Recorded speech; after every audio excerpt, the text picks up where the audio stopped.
Gangga Kathiawadi, seorang gadis yang terlahir dari keluarga terhormat dan bercita-cita menjadi aktris film terkenal, merayakan Hari Navaratri dengan menari Garba malam itu. Kebahagiaannya bertambah dikala kekasihnya bernama Ramnik menghadiahinya tiket ke Mumbai untuk mengikuti audisi sebuah film. Menuruti apa kata kekasihnya, Gangga berangkat ke Mumbai menaiki kereta tanpa pamit kepada keluarganya karena khawatir tidak diizinkan.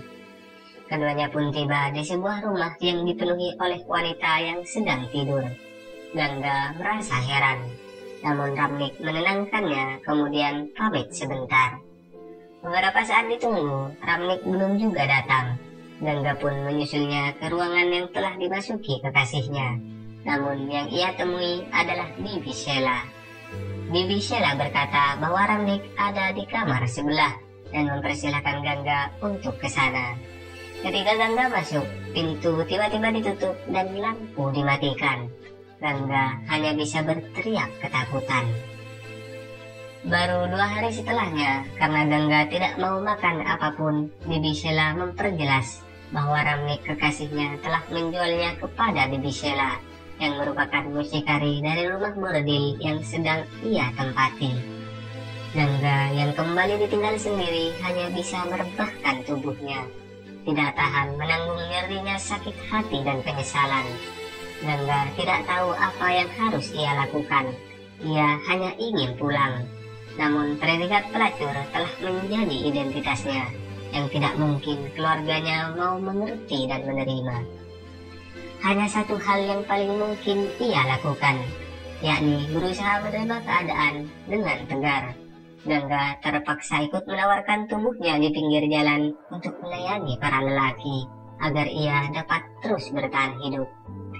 Bibi Sheila sangat senang karena setiap lelaki yang dilayani oleh Gangga merasa sangat puas sehingga memberikan banyak uang. Namun Gangga tidak mau lagi dipanggil Gangga. Ia meminta Bibi Sheila untuk memanggilnya dengan nama Ganggu. Baginya, Gangga telah meninggal dunia. Segalanya berubah hanya dalam semalam. Namun Gangga atau Ganggu tidak mau berputus asa. Ia berambisi pada suatu hari nanti ia harus menguasai dan memerintah Kamatipura. Kecantikan Ganggu yang dikagumi oleh setiap lelaki yang datang menjadi modal baginya untuk sedikit bertingkah di hadapan Bibi Sheila. Malam itu, Ganggu menuntut hari libur dan membawa teman-teman PSK-nya ke bioskop.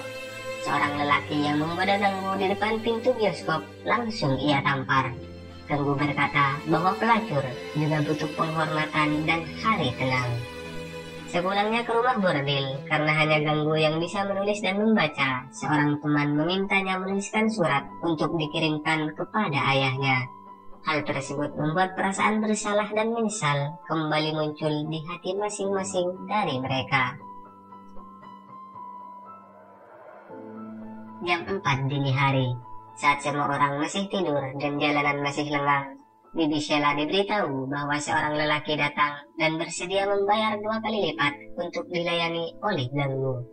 Mendengar tawaran tersebut, Bibi Sheila langsung membangunkan Ganggu saat itu juga. Ganggu pun masuk ke kamar. Lelaki itu meletakkan pistol di atas meja. Ganggu menjadi was-was dan merasa terancam. Sambil berusaha memanggil Bibi Sheila, lelaki itu menyiksa Ganggu tanpa alasan.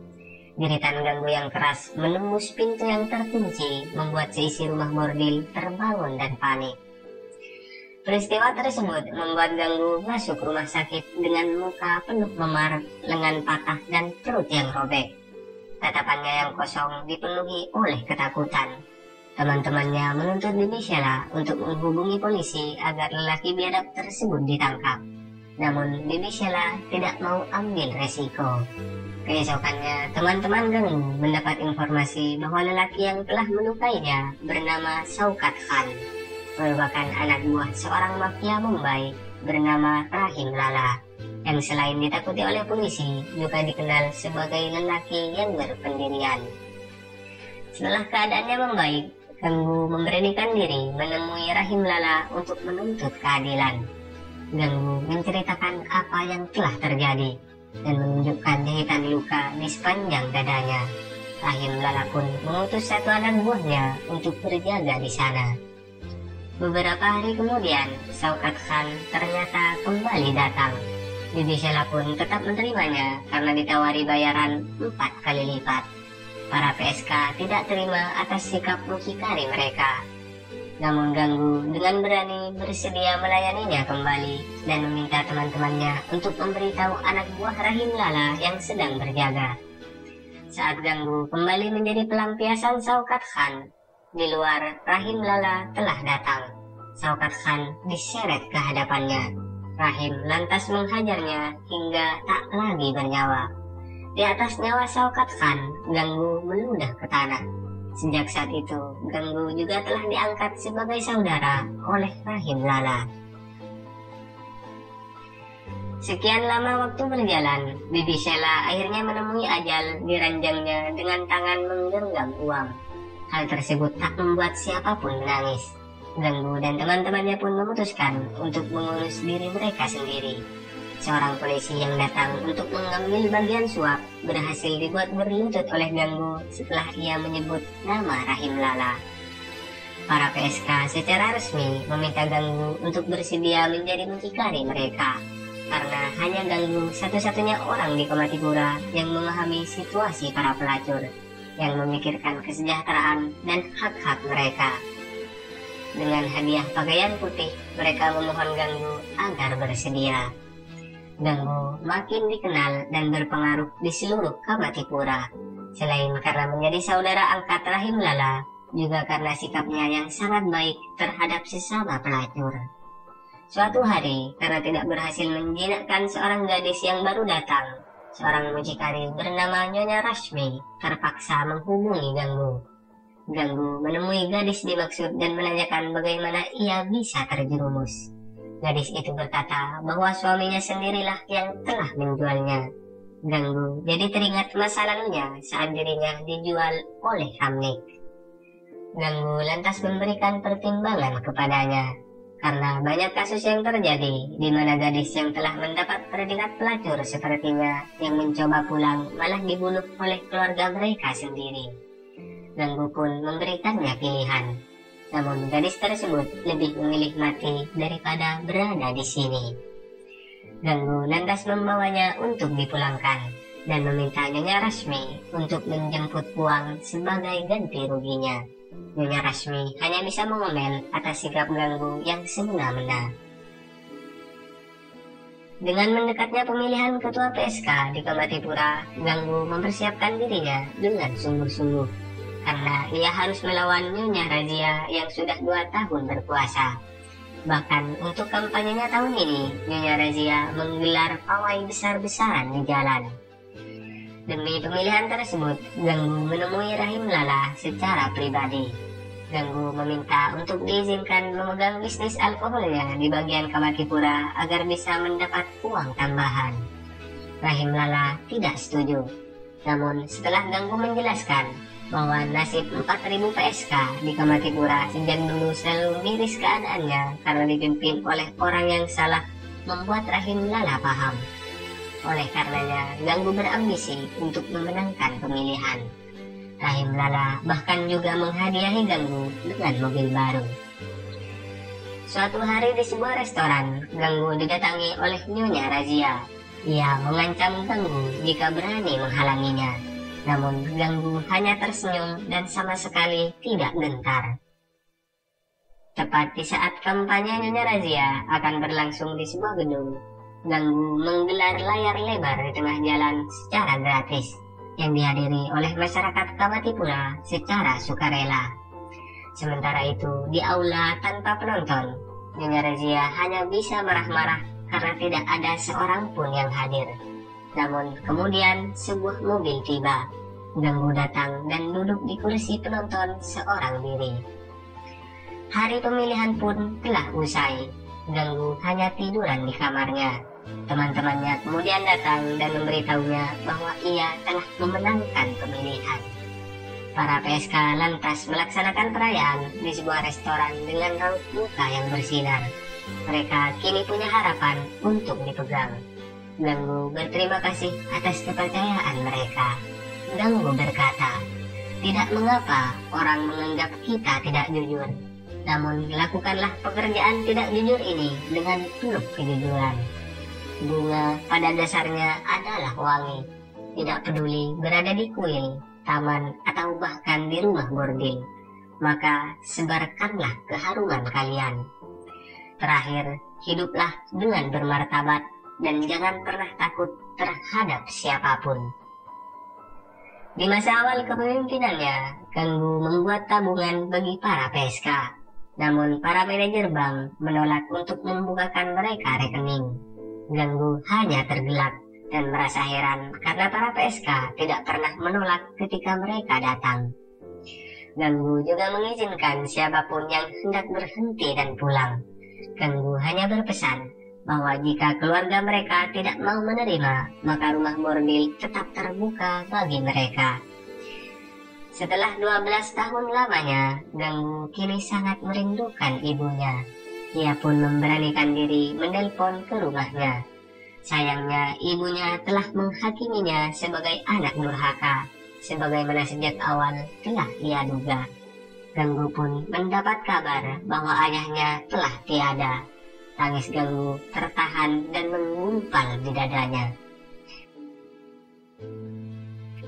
Untuk pertama kali dalam sejarah Kamatipura, para PSK melaksanakan perayaan Navaratri bersama dengan menari garba di jalanan atas instruksi Ganggu dan meliburkan bisnis mereka sepanjang malam. Keesokannya, Ganggu diminta datang oleh Rahim Lala. Di sana telah duduk 2 orang lainnya. Mereka adalah para penyusun petisi yang mendesak agar semua rumah bordil di Kamatipura digusur karena punya dampak buruk terhadap sekolah perempuan yang ada di sana. Ganggu tertawa. Ia pun bertanya sebaliknya, kenapa sekolah tidak memberikan dampak baik terhadap rumah bordil? Selain itu, rumah bordil telah ada di sana 60 tahun sebelum sekolah tersebut ada. Rahim Lala tahu maksud sebenarnya dari alasan mereka, karena mereka juga didukung oleh para pebisnis real estate yang berkepentingan membangun gedung-gedung tinggi di Kamatipura. Rahim pun mengusir mereka pergi. Rahim berkata kepada Ganggu bahwa pebisnis real estate bisa ia tangani, namun masalah ini tetap akan menyeret Ganggu ke pengadilan untuk mempertaruhkan nasib 4.000 PSK yang terancam akan menjadi gelandangan dan kelaparan.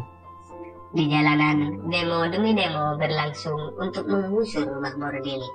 Ganggu membawa anak-anak para PSK keluar menembus kerumunan. Ia akan pergi ke sekolah perempuan yang telah mengancam nasib teman-temannya. Ganggu pun masuk ke ruang kepala sekolah, tidak untuk mengancam atau sejenisnya. Ia malah mendaftarkan anak-anak yang ia bawa agar bersekolah di sana dan tumbuh dewasa tidak sebagai pelacur. Sayangnya, kepala sekolah tidak mau menerima. Ganggu lantas menegaskan bahwa anak-anak pelacur juga berhak atas pendidikan, karena mereka juga adalah masa depan bangsa. Di sebelahnya, Pezi, seorang wartawan dari majalah nasional, melihat sikap Ganggu yang mengagumkan. Beberapa hari kemudian, Pezi pun datang untuk melakukan wawancara. Namun, tak berselang lama, anak-anak yang baru Ganggu daftarkan pulang lebih awal. Anak-anak itu berkata bahwa mereka telah diusir oleh guru mereka. Ganggu pun menyuruh mereka duduk dan meminta Pezi yang telah menjadi saksi untuk memotret anak-anak tersebut agar dunia tahu bahwa hak-hak mereka telah dirampas. Sementara itu, setelah melahirkan bayinya, Kamli, sahabat baik Ganggu, terbaring sekarat di ranjangnya. Ia bahagia karena telah berhasil menjadi seorang ibu, meski harus menutup mata selamanya. Ganggu dan teman-temannya pun melakukan upacara kematian dengan air mata hingga mengering. Di restoran, Pezi kembali menemui Ganggu. Ia menunjukkan majalah terbitan terbaru yang bersampul foto Ganggu bersama anak-anak para PSK. Ibu-ibu mereka pun senang melihat foto anak mereka di sana. Pezi juga memberitahu Ganggu bahwa ia telah merekomendasikan dirinya kepada panitia untuk berbicara di forum hak-hak asasi perempuan. yang nanti juga akan dihadiri oleh menteri dan tokoh-tokoh masyarakat. Di hadapan 500 orang, Ganggu menjadi pembicara terakhir. Ia berkata dengan terus terang dan apa adanya, bahwa setiap orang memiliki pekerjaan dengan menjual kecerdasan dan keahlian mereka untuk bertahan hidup. Namun tidak semuanya memiliki kecerdasan untuk dijual. Maka di sanalah situasi para pelacur berada, yang berusaha bertahan hidup dengan modal tubuh mereka. Ketika harga diri seseorang dijatuhkan, maka habislah dia. Namun tidak bagi para pelacur. Mereka menjual harga diri mereka setiap malam, namun tiada habisnya. Para pelacur juga tidak pernah mendiskriminasi siapapun, yang kaya atau miskin, yang berkasta tinggi atau rendah, yang beragama A atau B. Semua orang diperlakukan sama. Namun pelacur itu sendiri didiskriminasi oleh berbagai kalangan, yang mana hak-hak mereka dirampas begitu saja. Hak atas kesehatan, hak atas pendidikan, hak atas pelayanan negara, hak atas hukum, dan hak atas penghormatan. Akibat pidato tersebut, seorang politisi datang untuk meminta dukungan kepada Ganggu agar menang dalam pemilihan.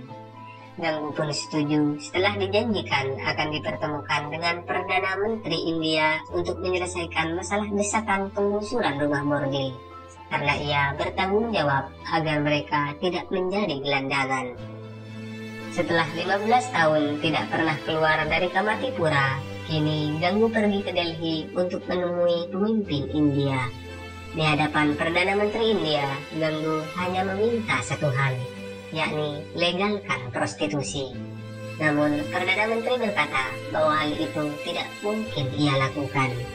Ganggu kembali berkata bahwa selama masyarakat ada, maka prostitusi sudah pasti ada.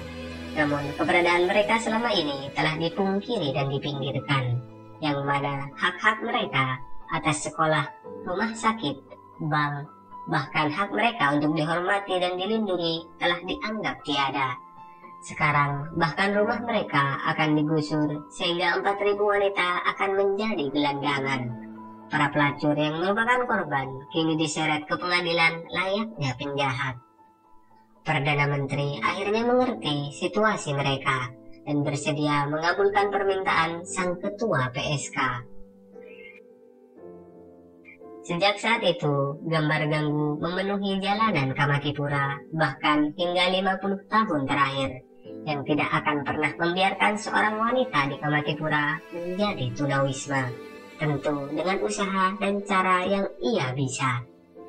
Meski pelegalan prostitusi merupakan gagasan yang kontroversial, namun kehendak Ganggu Bae Kathiawadi tidak lain agar semua orang yang bagaimanapun telah ditipu dan dihajar oleh kehidupan hingga babak belur tetap dapat hidup secara bermartabat.